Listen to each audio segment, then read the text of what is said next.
Hello welcome back to my channel കുട്ടീസ് vlog. അപ്പോൾ ഇന്നത്തെ എൻ്റെ വീഡിയോ എന്ന് പറയുന്നത് എൻ്റെ ഗ്രാമമാണ് കേട്ടോ. എൻ്റെ സ്വന്തം ഗ്രാമം തളിപ്പറമ്പ് തലോറ എന്ന് പറയും. അപ്പോൾ പ്രകൃതി രമണീയമായ നാട് എന്നൊക്കെ പറയില്ലേ, അതുപോലൊരു നാടാണ് കേട്ടോ. മരങ്ങളും മലകളും കായലുകളും പുഴകളും പച്ചപ്പൊക്കെ ആയിട്ട് നല്ല സുന്ദരമായിട്ടുള്ള ഗ്രാമമാണ്. ഒരു ചെറിയ ഗ്രാമമാണ്.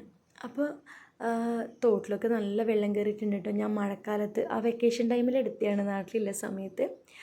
അപ്പോൾ ഒന്ന് കാഴ്ച കാണാൻ വേണ്ടി ഇറങ്ങിയതാണ്. അപ്പോൾ കണ്ടില്ലേ, നിറയെ വെള്ളം കയറിയിട്ടുണ്ട്. പണ്ടൊക്കെ നമ്മൾ ഫ്രണ്ട്സും ഫാമിലിയൊക്കെ ആയിട്ട് കുളിക്കാനും അലക്കാനും ഒക്കെ സംസാരിക്കാനൊക്കെ ഇങ്ങനെ വരുന്ന സ്ഥലമാണ്.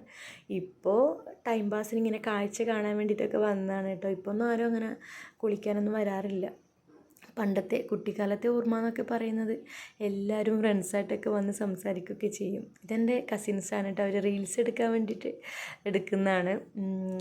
പണ്ടത്തെ ഓർമ്മ എന്നൊക്കെ പറഞ്ഞാൽ അതാണ് കേട്ടോ. അവിടെ മുഴുവൻ അങ്ങ് ദൂരത്തോളം പാടമൊക്കെയാണ്, പാടവും തോടും ഒക്കെയാണ്. ഇപ്പം മഴ ആയതുകൊണ്ടാണ് ഫുള്ള് വെള്ളം കയറിയിട്ടുള്ളത്. ഇല്ലെങ്കിൽ നെൽകൃഷികളൊക്കെ ചെയ്യുന്ന സ്ഥലമാണ് കേട്ടോ. അത് കഴിഞ്ഞാൽ കൃഷികളും ഒക്കെ ചെയ്യും കുടുംബശ്രീക്കാരും വീട്ടമ്മമാരൊക്കെ. അപ്പോൾ കുടുംബശ്രീക്കാർക്കൊക്കെ ഇപ്പോൾ സൂംബ ഡാൻസും കാര്യങ്ങളൊക്കെ ഉണ്ട്. അതാണിപ്പോൾ നിങ്ങൾ കാണുന്ന ഫോട്ടോസിൽ. വീട്ടമ്മമാരും കുടുംബശ്രീക്കാർക്ക് അവരൊക്കെ എൻജോയ് ചെയ്യാണ് കേട്ടോ സൂംബ ക്ലാസ്സും. അവർ റീൽസ് എടുക്കുന്ന സമയത്ത് എടുത്ത ഫോട്ടോസാണ്. ക്ലാരിറ്റി ഉണ്ടോയെന്ന് എനിക്കറിയില്ല. അപ്പോൾ ഇതൊക്കെയാണ് എൻ്റെ ഗ്രാമം. ഇതൊന്നുമല്ല, ഇതൊക്കെ കുറച്ച് ഭാഗമേ ഉള്ളൂ, ചെറിയൊരു ഭാഗം മാത്രമേ ഞാൻ എടുത്തതാണ്. ഇനി ഒരുപാട് കാണാനുണ്ട് കേട്ടോ, അമ്പലങ്ങളും കുളങ്ങളൊക്കെ ആയിട്ട്. അപ്പോൾ ഇത്രയൊക്കെയുള്ള എൻ്റെ ഇന്നത്തെ വീഡിയോ എന്ന് പറയുന്നത്. എല്ലാവരും സബ്സ്ക്രൈബ് ചെയ്ത് സപ്പോർട്ട് ചെയ്യുക. താങ്ക്